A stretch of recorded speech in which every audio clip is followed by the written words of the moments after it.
We're going over System Concepts, article number 40, Pride. As we advance on the spiritual path, we will get more feelings of pride, superiority, and greatness. On the surface, it seems like these are bad desires. Humanity, phase 1, and the spiritual society, phase 2, look down on these desires. They tell us that we need to change ourselves to stop feeling this way. We should be humble, be aware that we are worth nothing without others, and that we should stop being such egoists. Kabbalah says that the correction is not in our desires, but in the direction of our desires. Therefore, if we get these feelings of pride, it means that we should direct these desires inwardly towards the growth of our internal power, instead of directing them outwardly. We should have pride in our state of attainment of internal power, of the ability to receive in order to give to the Creator within for His name. But this pride should be internalized. And here's a quote. Haman from the Torah, from where? Hast thou eaten of the tree, whereof I commanded thee that thou shouldst not eat? Genesis 3:11. We must understand what is the connection between Haman and Etz Hadat, tree of knowledge. Etz Hadat is considered the state of greatness of reception, which is not in Kedusha, sanctity, and must be brought into the Kedusha through corrections. The discernment of Haman is also the state of greatness of reception, as it is written that Haman said, "Whom would the king delight, the king of the world, to honor besides myself?" It means that it is discerned as the state of greatness of reception, and this is discerned as, "And his heart was lifted up in the ways of the Lord." From the article number 55, Haman from the Torah, from where? From the book Shemati by Bada Sulam. We need to discern the reason why greatness of reception without correction is not in sanctity. The greatness of reception can be either for external filling, including positions of power and reality, or for internal power. The obvious difference is that if I'm in a position of power externally, another person cannot be in that same position. Reality only allows for one person to take each filling. Two people cannot share the same filling, even though they can share the same type of filling. Two people cannot share the same filling, even though they can share the same type of filling. There is no overlap between desires of filling. When we increase such desires for filling, more than what is given to us in their initial form, it is called uncorrected greatness of reception. These feelings of external superiority, toxic pride, lead us to a corrupted state where one has very little internal power. However, if we increase and redirect these desires towards internal power more than their initial form, this is called corrected greatness of reception. We should desire to receive the primacy of the Creator, which, as we learn in Kabbalah, we can do by collecting discernments on how the Creator controls our perception.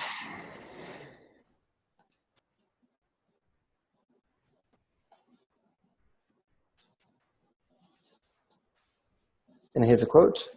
The thing is that we must know all the heaviness in the work of God is because of the oppositeness that is in every step. For example, there is a rule that man must be humble. But if we follow this end, although our sages said, be very, very humble, still this end does not mean that it should be a rule. This is because it is known that one should go against the whole world and not be cancelled by the proliferation of views that abound in the world, as it is written, and his heart was lifted up in the ways of the Lord. Hence, this rule is not a rule that we can call complete. And if we go by the other end, which is pride, that too is wrong, since all who is proud, says the Creator, he and I cannot dwell in the same abode. From the article 113, the 18th prayer. From the article 113, the 18th prayer, from the book Shemati by Bada Sulam. We need to protect ourselves from incorrect perceptions by making discernments, scrutinies, and criticisms on various views, even if we hear them from prominent people. Making these scrutinies for the purpose of adhering with the Creator, the goal of internal power, is corrected pride.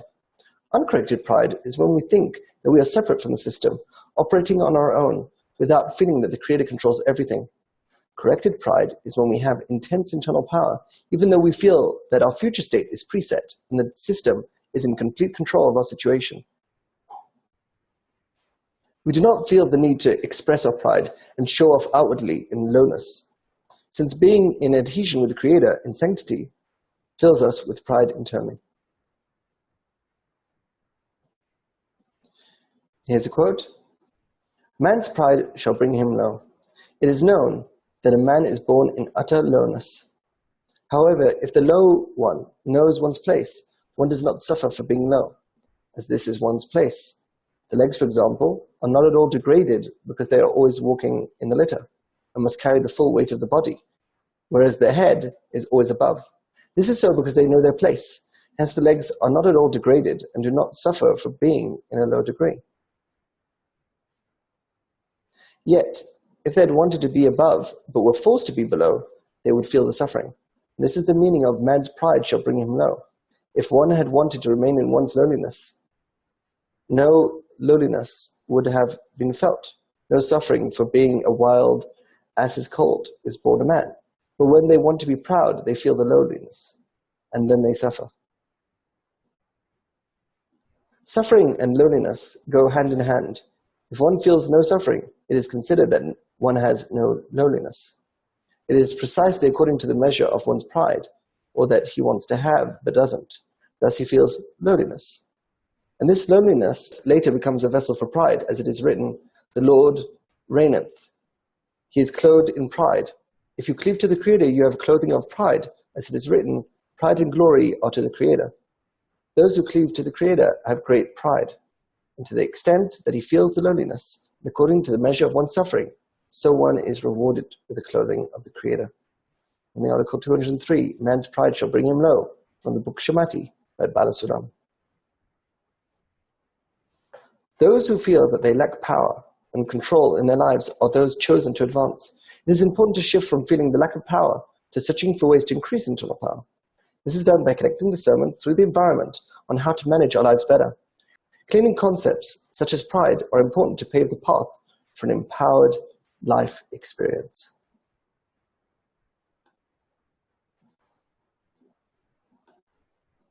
And here's the first question. What is the difference between uncorrected and corrected pride? Jeffrey.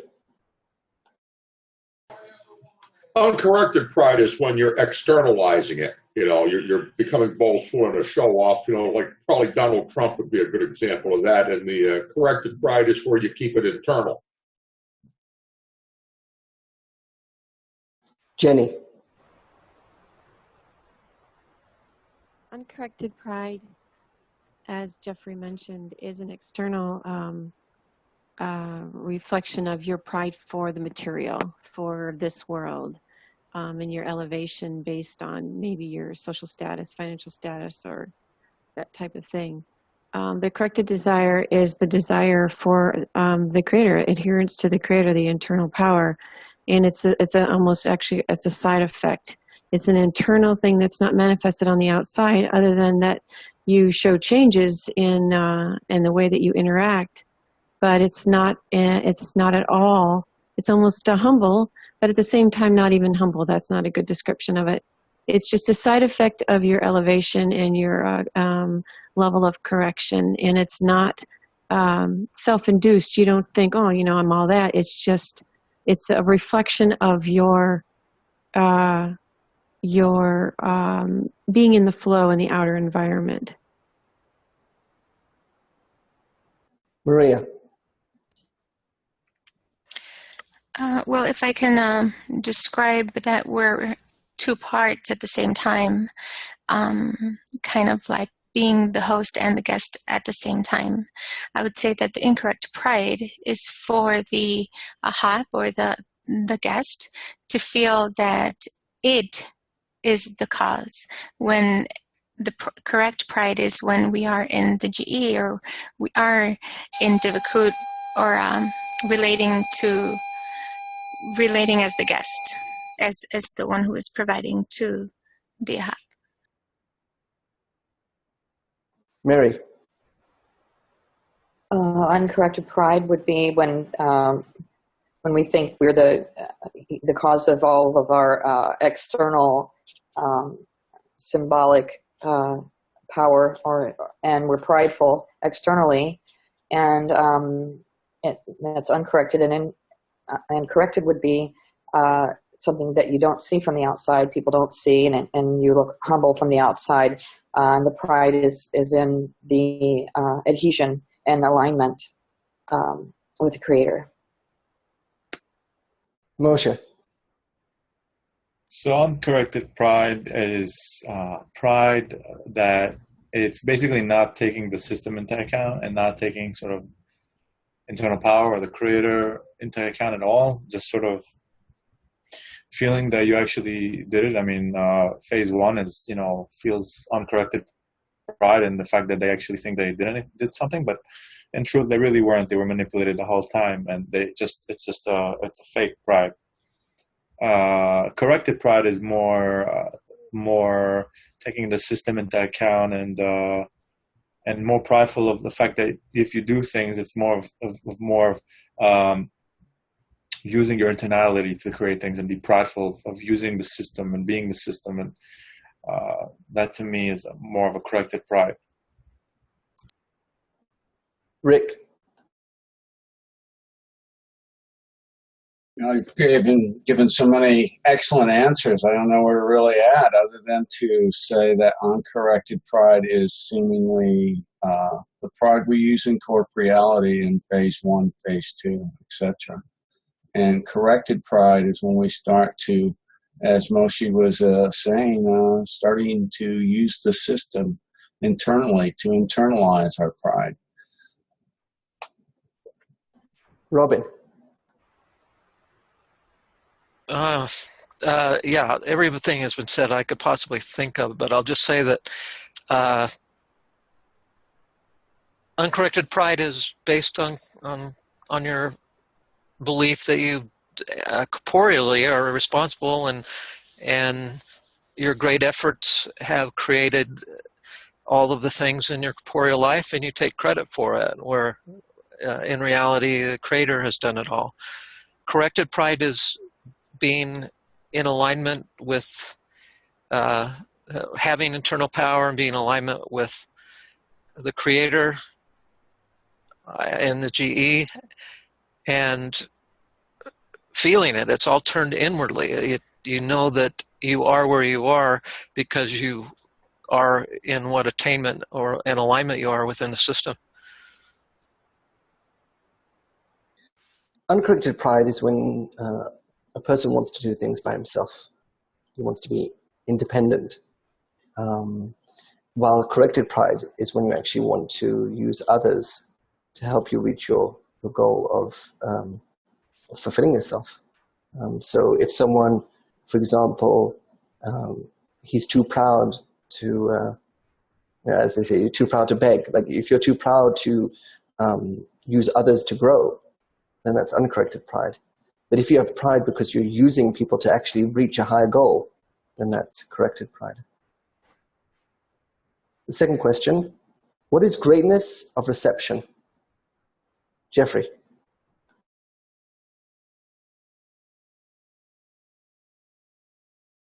Yeah, I'm going to pass on that. I'm unclear on that yet. Jenny. Greatness of reception is recognition of the alignment that you've attained in the process. Recognition of how you act as the creator, as the giver in your GE, and the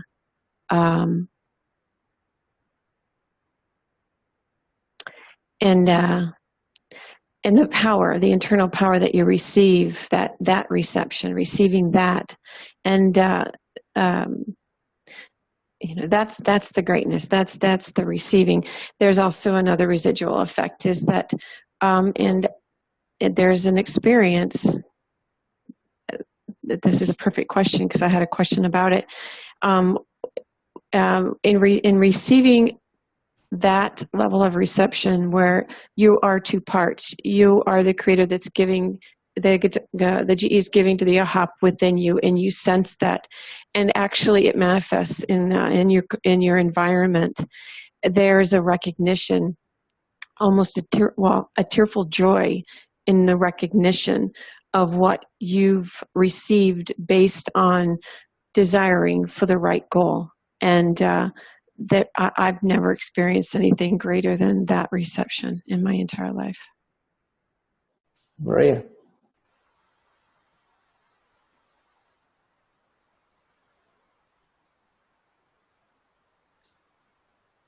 Oh, God. All right. What is greatness of reception? I would define the greatness of reception to be the awareness of cause and consequence. Mary. I would say that greatness, adding to everything, is the greatness of reception is in receiving for the right intention and internally, just incredibly content, to say the least, feeling. Moshe. Well, I would say the greatness of reception is reception of the system itself, and sort of the influence it has on you, and how you can work with it more and more. You receive more and more, thoughts, feelings, emotions to work with, to expand your internality. And that to me is the real greatness of reception, as opposed to a reception in an uncorrected form is more of just reception in the ego. But the reception in its true corrected form is reception of the system itself. And just, basically allowing you to build your internality. Rick. It's a concept I'm still building within myself. I just read it in the article basically last night and haven't had a chance to relook at it other than hearing it here. So it's not clear to me yet. Robin. I associate it with lowliness, recognizing your lowliness and lowliness in the system, and being able to receive all you can. The greatness of reception we normally call it's called Bechina Daled, the fourth phase. And the idea is that there are two states of greatness of reception, before the barrier and after the barrier. Before the barrier, that greatness of reception is in potential, and it represents the desire to want to control people, control your reality. And that desire is in potential before the barrier.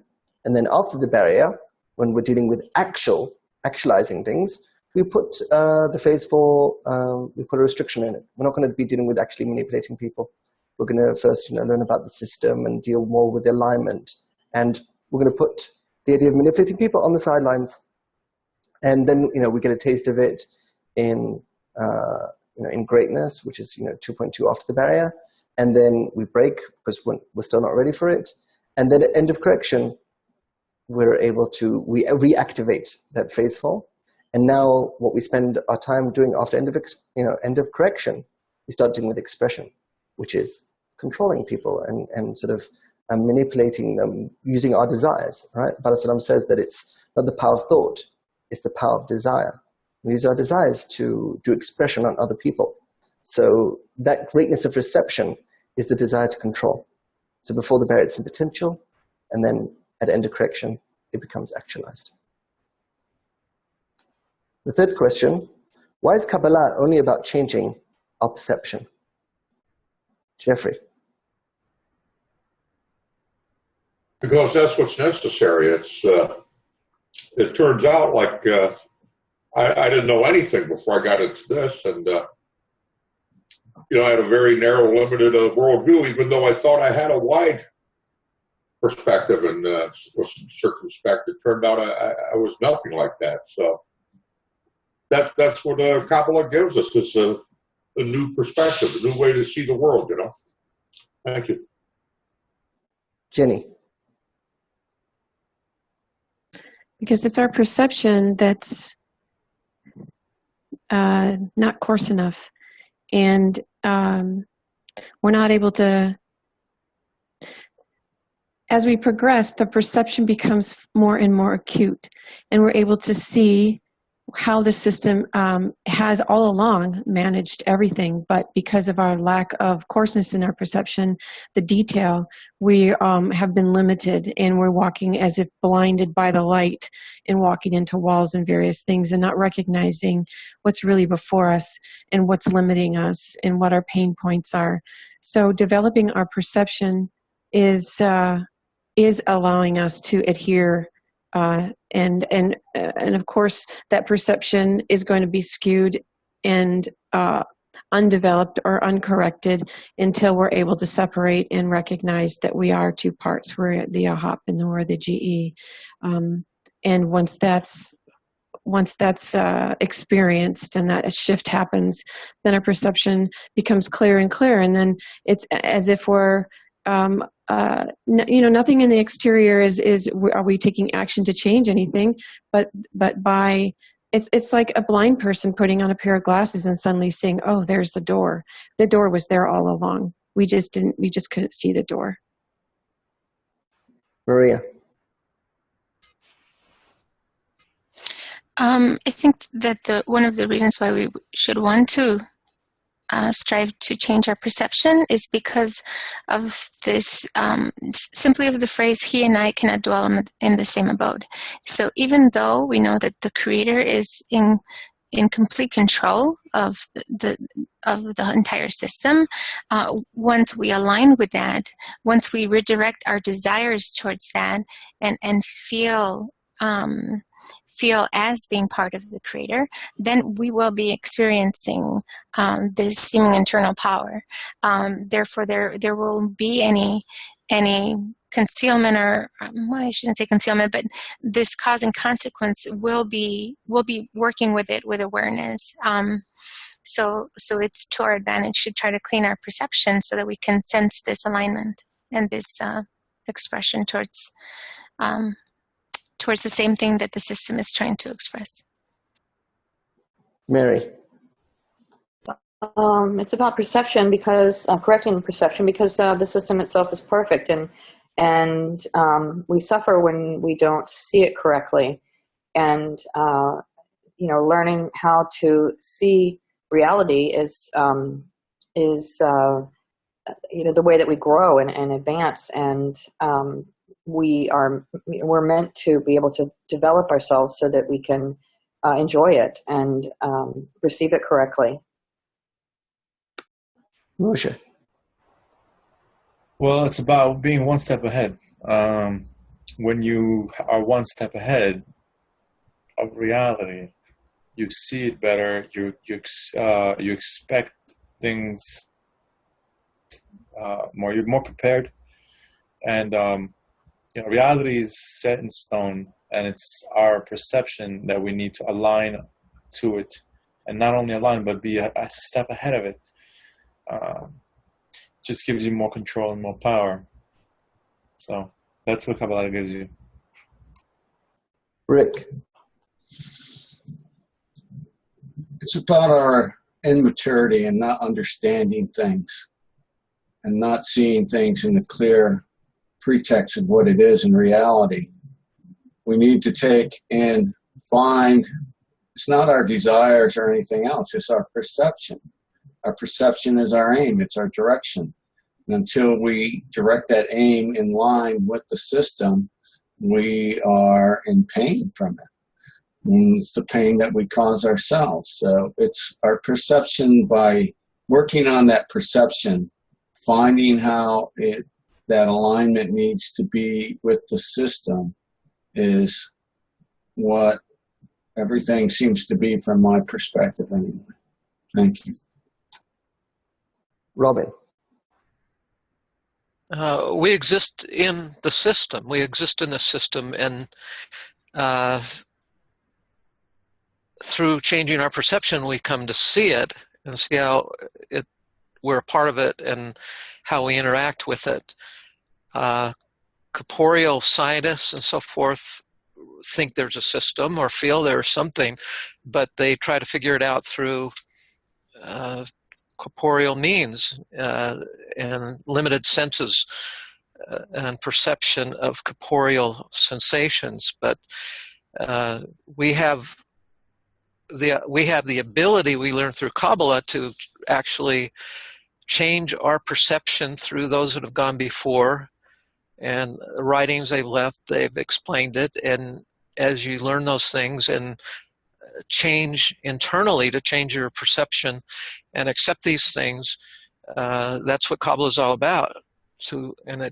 You start to see the system and feel it and be able to exist in it in a conscious way. Cedric writes, if reality is one and our perception tells us what to understand, the moment we align, we can see what reality really is. Our senses are actually fully developed. There's no need to actually continue maturing our physical five senses. Our problem is not dealing with reality in of itself. Our problem is in that we don't understand ourselves, and that we're fighting with ourselves, and we don't understand who we are and how to interact with reality. So the problem is not the reality itself. We don't understand how to deal with the human behavior of ourselves and others, and that is what Kabbalah is actually talking about. And we, specifically in SC, talk about Kabbalah mostly related to human behavior and how to actually understand who we are and how to relate to other people. So what do you think of the article?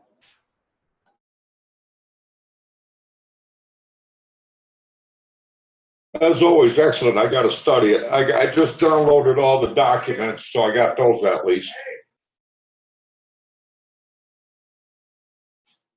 They're all vital.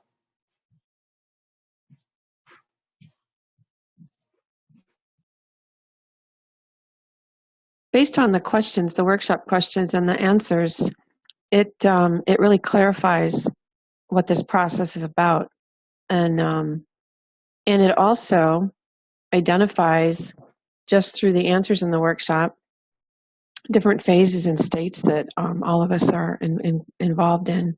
So it does two things: it gives it new information, and it reflects our state.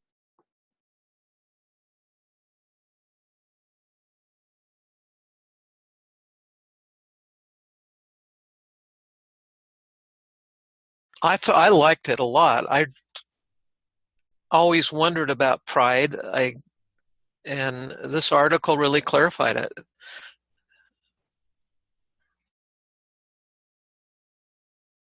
I like the second quote, even though we didn't really touch on it much in the workshop questions, the part about how when maybe it's unconscious, but to the extent that one feels like they are low and should be high, maybe you can elaborate on that, Zakai. To the extent that they feel low, when they feel like they belong high, it causes suffering. I just thought that was a really interesting quote, writing of Baha Salam's. So you mean the last quote? Yeah, I guess it was the last quote. Yeah. Well, let's read it again. Somebody read it.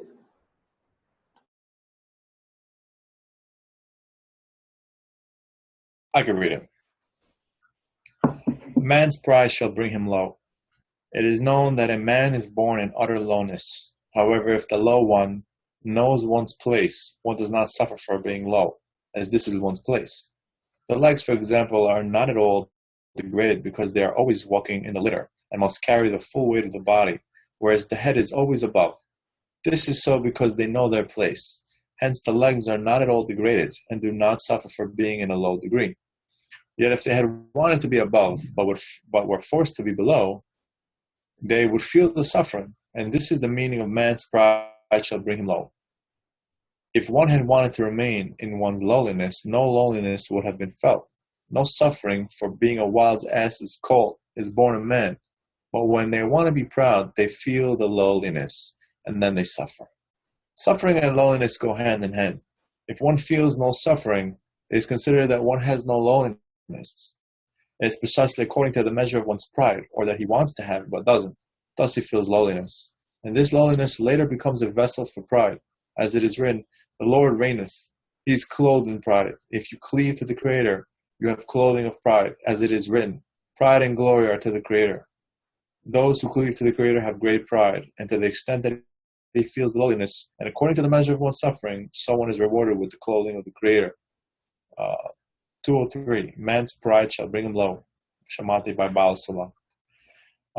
So, I mean, feeling loneliness and suffering is a good thing, because without it, you won't really want to move at all, right? Yes. If we notice many times what we're told in the society is to sort of accept where we are and also agree where we are. And the idea is to differentiate between the two, accept where you are, but not agree with it, and actually want to move forward and actually feel that you're not where you're designed to be, that you deserve so much better. And in Pirkei Avot, Ethics of the Fathers, there's a quote there that says, a person should be happy with his lot. And most people say, oh, you should be happy where you are. Be thankful to the Creator that you're breathing and that you're eating and that you have a roof. And that's what you should be happy with. Someone who's rich is someone who's happy with his lot. Well, they don't understand that they're looking at the total in the wrong direction. If someone actually understands what he understands he has nothing. So what lot does he have to sort of be happy with? It's talking about who is rich, someone who has a lot in the future. That is, he understands that in his future, he will have a lot. And then he's feeling rich because he knows he's going to reach it. It's like the article of Shomati of the wise is given, the wisdom is given to the wise.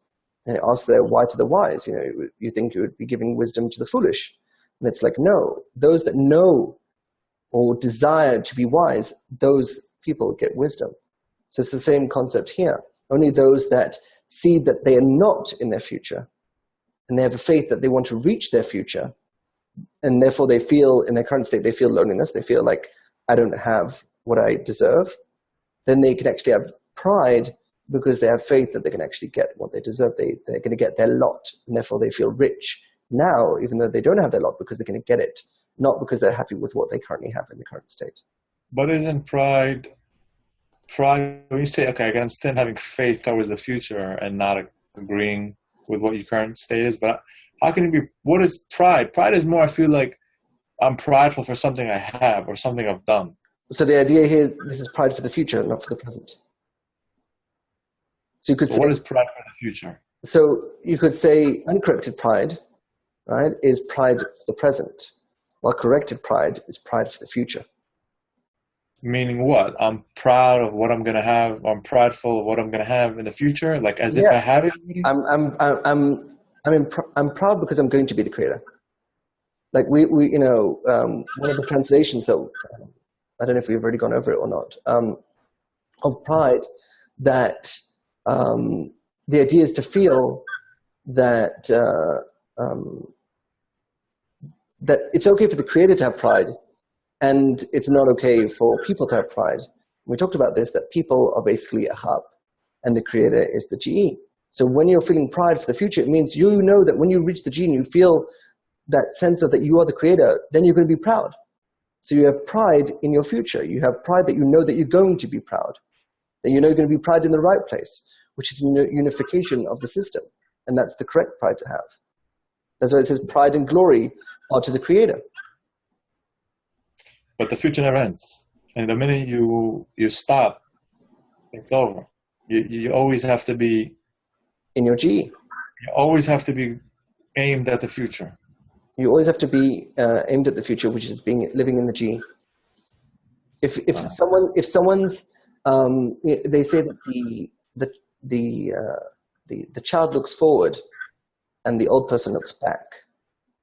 And the idea is that the old person, he's losing his livelihood. He's losing his force of life. The force of life is what allows a person to, look forward, look to the future, right? Look for innovation. And someone who's looking back at what he's done already, and sort of that satisfies him, basically shows that he's dead. He has no livelihood. He has nothing to push him forward. He's just living on what he had before. So he has no faith.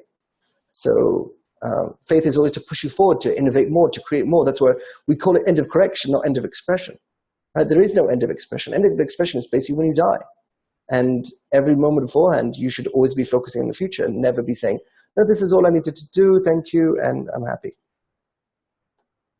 This quote brings me to the writing 600,000 Souls, and that even the lowly have the right to the kingship. And it makes me think about the pride that even sitting there here as the lowly, knowing and sensing that I'm the lowly, but because my focus is turned to the Creator, that there's a sense of pride in that, and that it's available to me, that even I can attain that adhesion with the Creator. There's the pride that I get, and that's an ever changing, ever evolving process. But in that process, is the pride.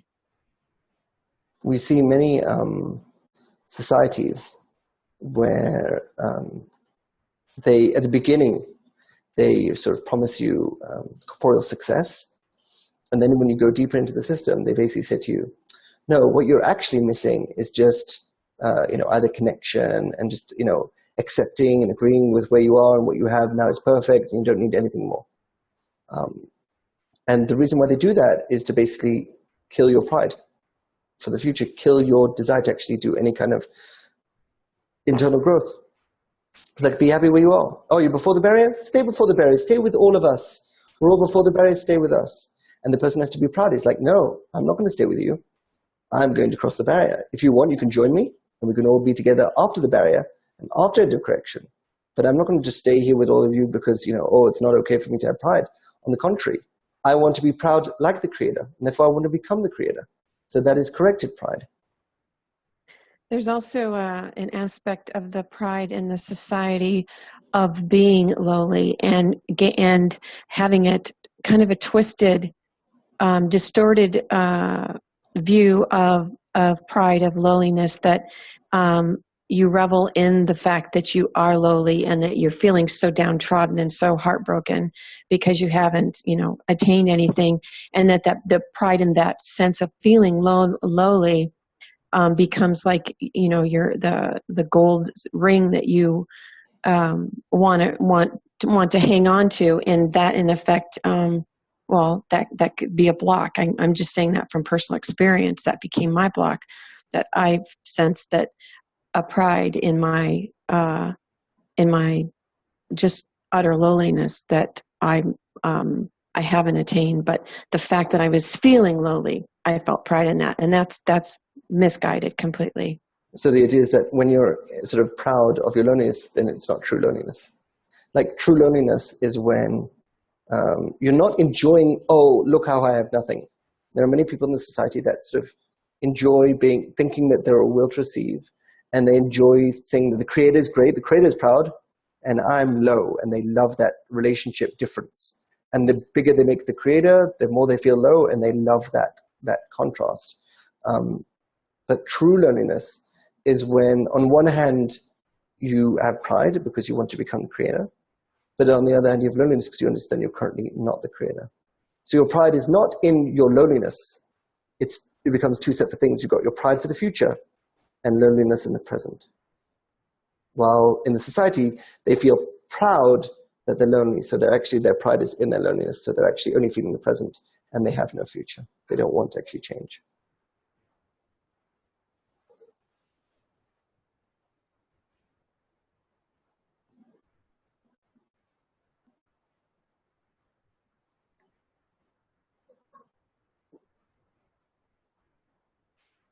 Many times we'll talk with people and we'll think, of course you want internal power. And we talk to them and we find out they don't actually want internal power. They don't want to change their lives. They're actually very happy with where they are. And it's like, what, you don't want to become powerful? And it's like, no, they don't actually want to become powerful. They love hearing that what man wants to do is control everybody. But if you actually talk with them about giving them such an opportunity, they're like, oh, no. What, me become the Rav? No. There's me and there's the Rav, and there's a difference between them. So it's like, on one hand, they enjoy being told that all man wants to do from day to night is control everyone. But when you actually say, do you want to implement it? They're like, no. Like, they just prove to themselves that it's a facade. They don't actually have a desire to actually control everyone. They think that they're told that that's their nature, and man just wants to swallow up his neighbor. But if you actually give them opportunity, they don't actually want to do it.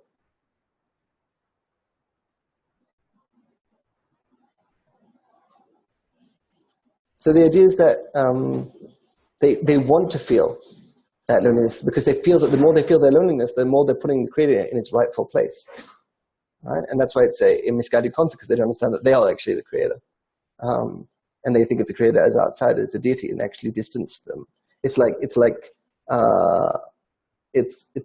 funny that even though they think they're actually giving the creator more importance, by giving him pride, they're actually pushing him far and far away because they never want to become him. And they're actually doing the opposite of what they're meant to do. They're actually meant to bring the creator closer and not push him away. And they push him away by saying, I'm low and you're proud. And it's like, no, you're low because you're not the creator, and you're proud because you will be the creator.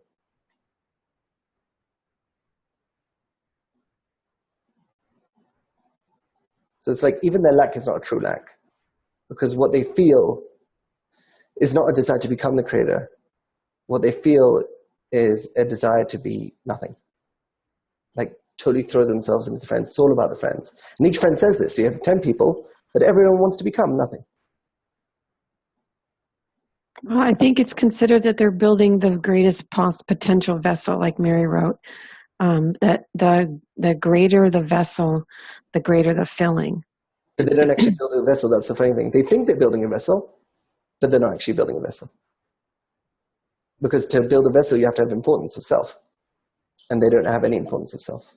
So therefore, they can't actually build a vessel. It's like taking a vessel and breaking it up into pieces and giving it to your friends. And each person takes their cup and breaks it and gives it to each other. You've got no cups.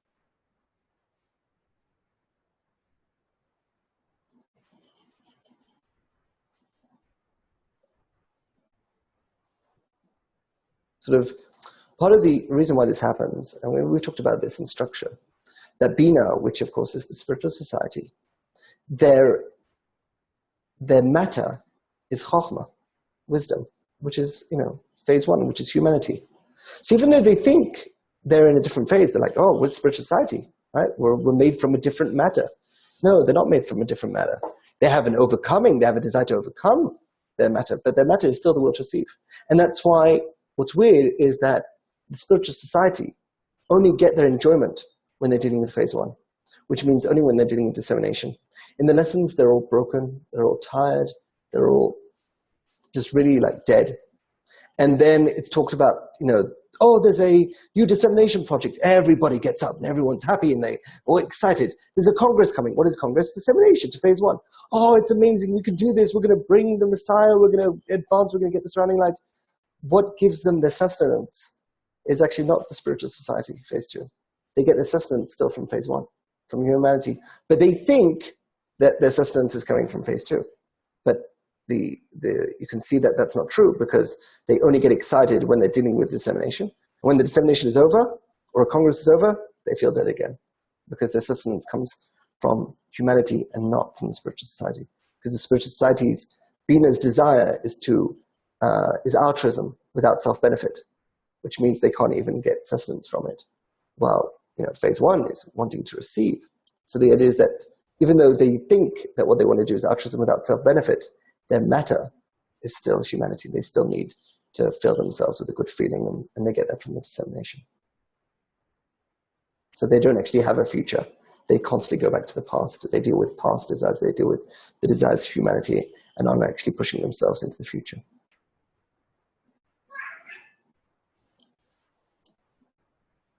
And that's mostly what their ascents and descents are based on. If they go to phase one, if they're dealing with phase one from phase two, of course, then it's an ascent. But if they're in phase two for phase two, then it's a descent.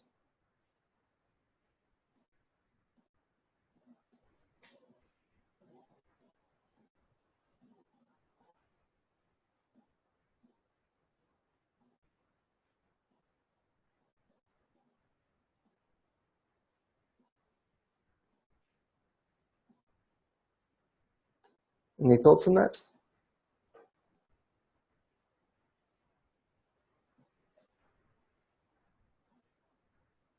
It does show us how tricky our ego is, Definitely. We think things that aren't so.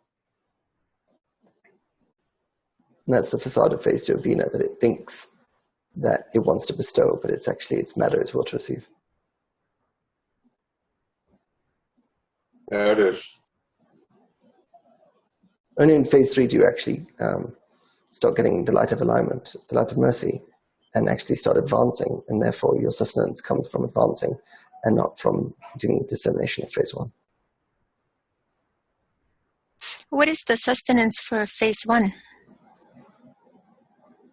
Phase 1 gets sustenance from either dealing with itself, with humanity, or dealing with its root, which is its past. And that's why people are fascinated about reincarnations. And they're fascinated about what happened 2,000 years ago, or 3,000 years ago, or before the Big Bang, where the worlds were created. They're fascinated about the past.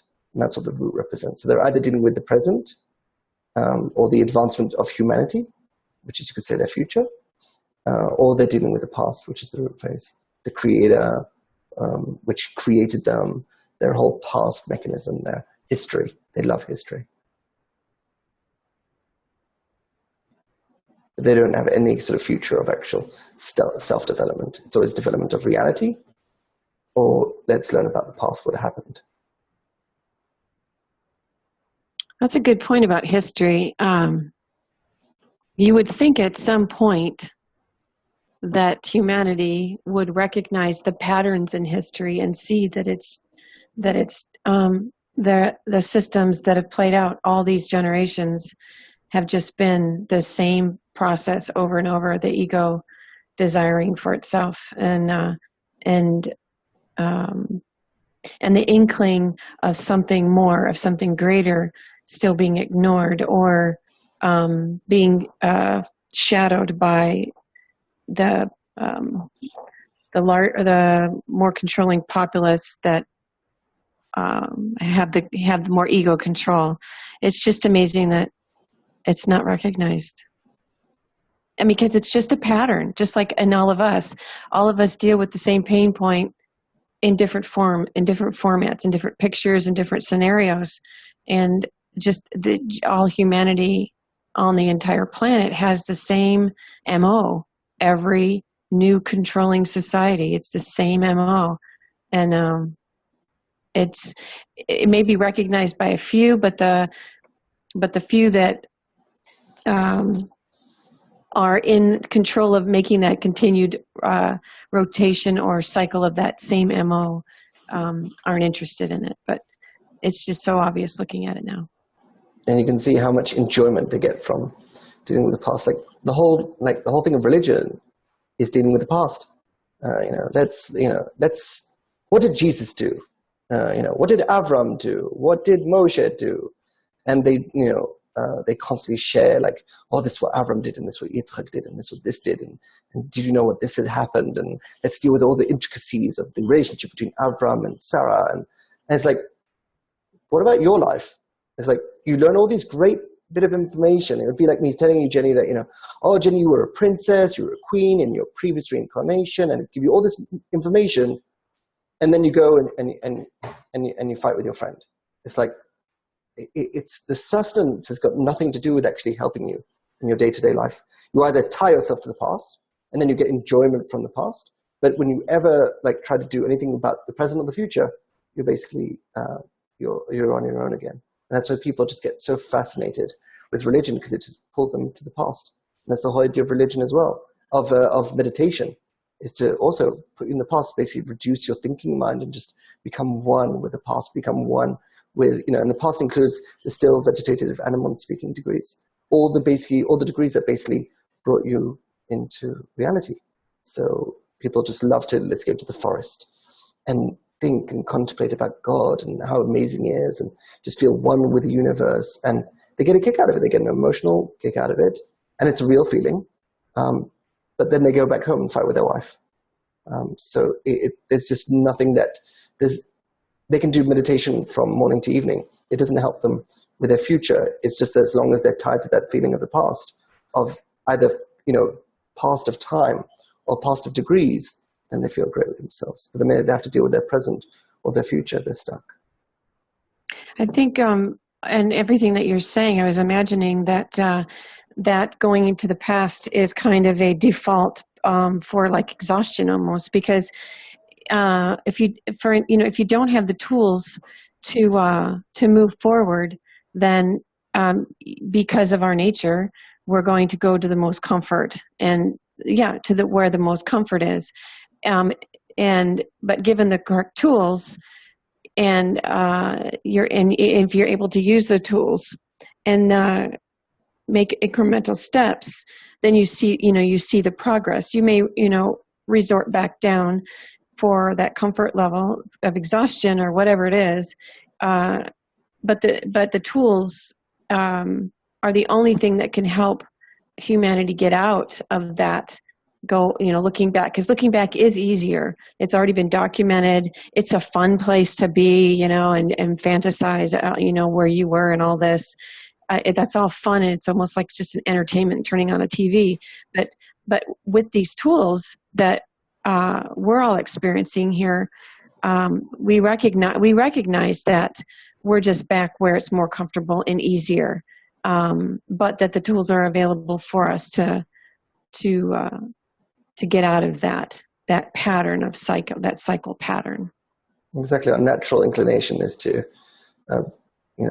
basically allow the pulling force, which is basically the past, pull us there. It's very comfortable. It's that whole concept of the slave mentality that we've been talking about, that it's so much easier to sort of be pulled down to rock bottom, and it requires energy and pride and focus and determination to actually grow up through the phases.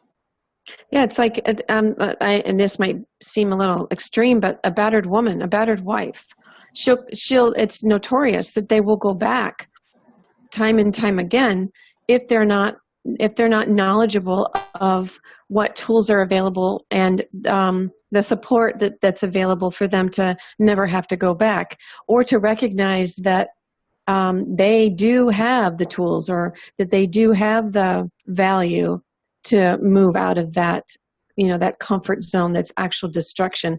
And humanity doesn't even recognize that looking back is really to their demise, not to their growth or not to their benefit in any way. It's just it's the same exact thing as a battered wife. It's like, even though, if you actually look at history, you see that the ego is growing over time. So if you're seeing the ego is growing over time, you're probably going to understand the trajectory that it's going to keep on growing, right? It's not like, it's going to go up and then go down. It's going to keep on growing, and that's what it's been consistently doing since the beginning of time. But for some reason, people go into denial, and they sort of always focus on but it used to be good. Oh, it used to be that the egos were smaller and we were pure. We used to say hello to each other in the street. Now we don't even look at each other. We're all, running after our games and stuff, and we're looking at our screens, and we just don't care about people now. Oh, it's terrible. Look, we used to be nicer to each other, beforehand, in the world wars or in the Inquisitions. Yeah, it was so much better in those kind of times, when we were dying of a scratch and there wasn't food and stuff. So much better to be in that time. Now, where there's so much abundance and so much food and so much technology and understanding and information and less ignorance, it's terrible time to be. We should go back when we were cavemen.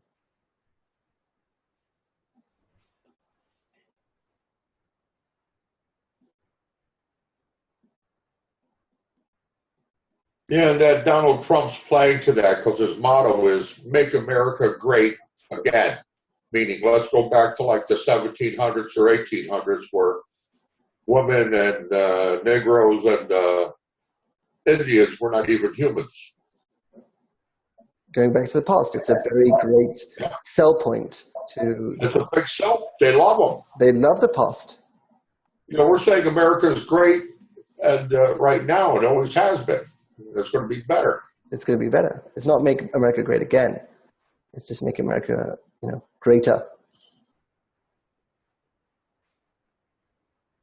But again, all societies play on this idea of we're in the lowest situation. The world is in a dire place. All we need to do is save the world. Join us, and we'll save the world together. All the sort of ideas of reducing the ego, just doesn't work. Am I able to help a few people or even a few 100,000 people? But the direction, the trajectory that we're going is forward for the growth of the ego. So what we say in system concepts, if you can't beat them, join them. Like, oh, the ego's going to grow. Let's grow it quicker. Instead of going like doing it for more, a few more thousand years to actually grow the ego, why don't we do it in a small amount of time and make it focused on where it's actually trying to reach? And then we can reach it now instead of, waiting another, a few more thousand years. We're aligning ourselves to the future instead of constantly trying to sort of run back to the past.